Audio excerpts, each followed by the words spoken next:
सी क्रांति पर चलिए बात कर लेते हैं कि उसकी सांस्कृतिक विरासत क्या थी। मैं आपको पहले ही बता चुका हूँ कि 1789 में फ्रांसीसी क्रांति की शुरुआत हुई। इसका जो मुख्य एम था वो था लिबर्टी, इक्वलिटी एंड फ्रेटर्निटी। इस सिद्धांत के आधार पर यह पूरी क्रांति शुरू हुई थी और आप इसको कल्चरल मूवमेंट भी कह सकते हैं, क्योंकि आप पूरे यूरोप में इस क्रांति का प्रभाव देख सकते हैं। मेटरनिक का एक स्टेटमेंट बड़ा फैसिनेट करता है मुझे। ड्यूक मेटरनिक जो है वो ऑस्ट्रिया का चांसलर हुआ करता था। उसने एक स्टेटमेंट दिया था, when France sneezes all Europe catches cold. मतलब जब फ्रांस को सर्दी होती है तो पूरे यूरोप को सर्दी हो जाती है। बात सही भी है। जब फ्रांस में क्रांति शुरू हुई तो उसका पूरा प्रभाव आपको यूरोप में देखने को मिला है। हमने बात की भी हुई है अपने एक वीडियो में फ्रेंच रेवोल्यूशन के बारे में, कि जिस समय लुई 16 ने ई स्टेट जनरल की मीटिंग बुलाई थी 5 जून 1789 को, और इसमें टैक्सेस बढ़ाने को लेके काम करना था। 600 लोग थर्ड स्टेट के आए थे और 300 सेकंड स्टेट के थे और 300 फर्स्ट स्टेट के थे।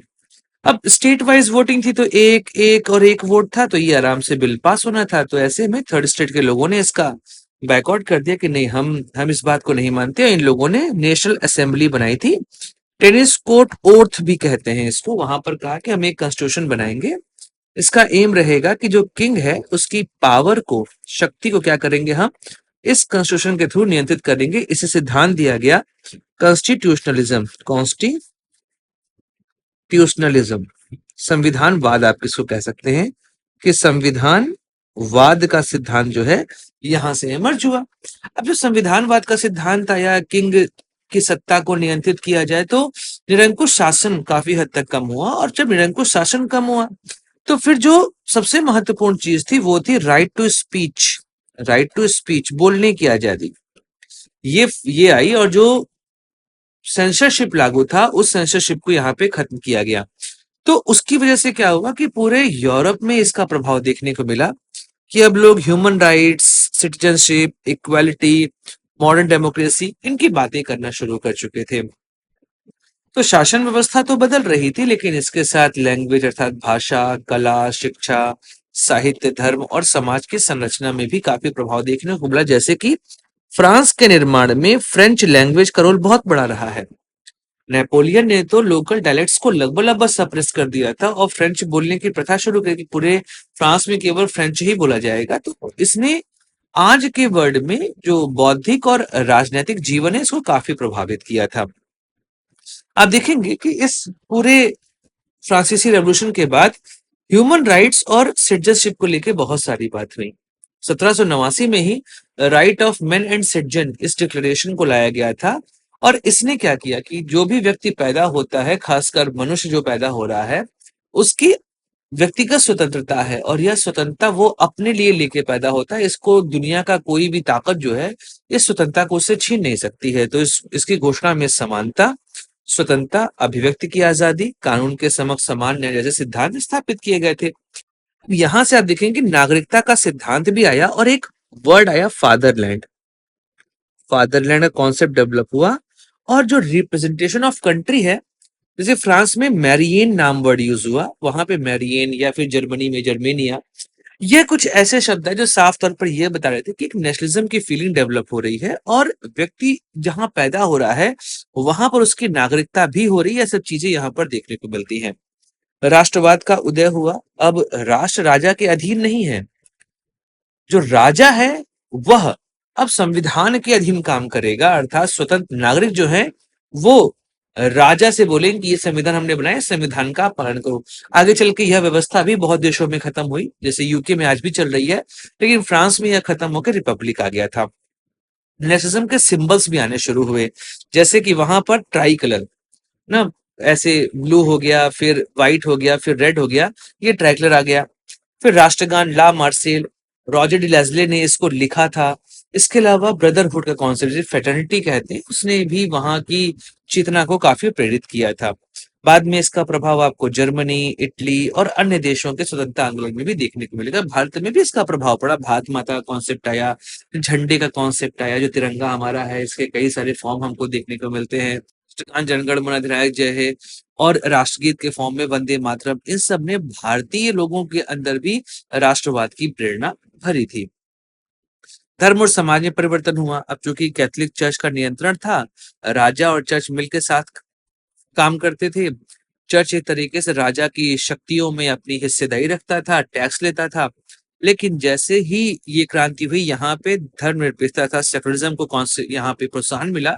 राजा और चर्च यह दोनों अलग हो चुके थे। अब किंग और चर्च, इनके बीच में सत्ता का एकीकरण खत्म हो गया था। यह अलग तरीके से काम कर थे। जहां पे चर्च काम केवल धार्मिक जागरण था, वहीं पर सत्ता और एडमिनिस्ट्रेशन यह पूरे तरीके से किंग का ही काम हुआ करता था। तो धार्मिक आस्था काफी हद तक सीमित हुई और तार्किक दृष्टिकोण और वैज्ञानिक दृष्टिकोण जो है वो हमको देखने को मिलता है। शिक्षा का प्रसार, जब शिक्षा आई, सार्वजनिक शिक्षा हुई, धर्मनिरपेक्षता आई, राष्ट्रीय एकता के तौर पे फ्रांसीसी भाषा को देखा गया, तो कई सारी चीजों का डेवलपमेंट आपको देखने को वहां मिलता है। तो अब राष्ट्रीय भाषा कॉन्सेप्ट आया, जैसे मैंने कहा कि नेपोलियन ने कई सारी स्थानीय बोलियों को, लोकल डायलेक्ट्स को एक तरीके से साइड लाइन ही कर दिया था यहाँ पर। तो अब जब एक तरह की लैंग्वेज होगी, तो शिक्षा के प्रचार में संसार और सांस्कृतिक एकता पर काफी बल आपको देखने को यहाँ पर मिलेगा। कला और साहित्य का प्रकाश भी यहाँ पर काफी प्रभाव पड़ता है। आम जनमानस को जोड़ दिया साहित्य ने और कला ने। चित्रकला और मूर्तिकला में क्रांतिकारी नायक और राष्ट्र के विषय प्रमुख हुए थे। मैरियन, जैसे मैंने आपको बताया कि एक human depiction of French country के फॉर्म में वहां दिखाई दे रहा है। जितने भी साहित्य हैं उसमें स्वतंत्रता, समानता, लोकतंत्र का विचार वहां पे प्रचारित हुआ। Rousseau, Voltaire, Montesquieu, John Locke, इनके विचार काफी पॉपुलर हुए और लोगों की चेतना में इसका प्रभाव भी देखने को मिलता है। क्रांतिकारी प्रतीक गिलोटिन, मतलब गिलोटिन नाम के एक डॉक्टर थे, उन्होंने एक ऐसा बनाया था यंत्र, इस तरीके से था वो यंत्र, कुछ ऐसे था और ये ब्लेड हुआ करता था। ये यहाँ पे जिसकी गर्दन काटनी है उसको यहाँ रखा जाता था, ब्लेड ऊपर से नीचे जाता था, कट के गिर जाता थी गर्दन। इसे गिलोटिन कहा गया। लुई 16 को इससे काटा गया था। बाद में मैक्सिमिलियन रॉबस्पियर को भी गिलोटिन करवा दिया गया था। तो वह आतंक का प्रतीक बना। वहीं पर फ्रिजियन कैप, जो बैगी कैप टाइप की थी, वो स्वतंत्रता का प्रतीक हमको देखने को मिलता है। इसके अलावा ब्रोकन चेन आ चुका था, टैबलेट आ चुका था। इन सब ने काफी हद तक समाज को एक नए प्रतीकों से जोड़ा और विचार भी हमको देखने को मिलते हैं।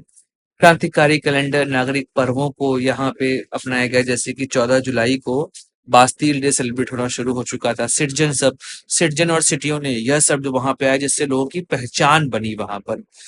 विश्व में आप देखें तो अमेरिका, लैटिन से मॉन्टेस्क्यू का स्पिरिट ऑफ लॉस, इससे अमेरिका में इसको इम्प्लीमेंट किया गया, वहां पे सरकार की शक्ति को बांटा गया। लैटिन अमेरिका, यूरोप, एशिया में भी इसका प्रभाव देखने को मिला।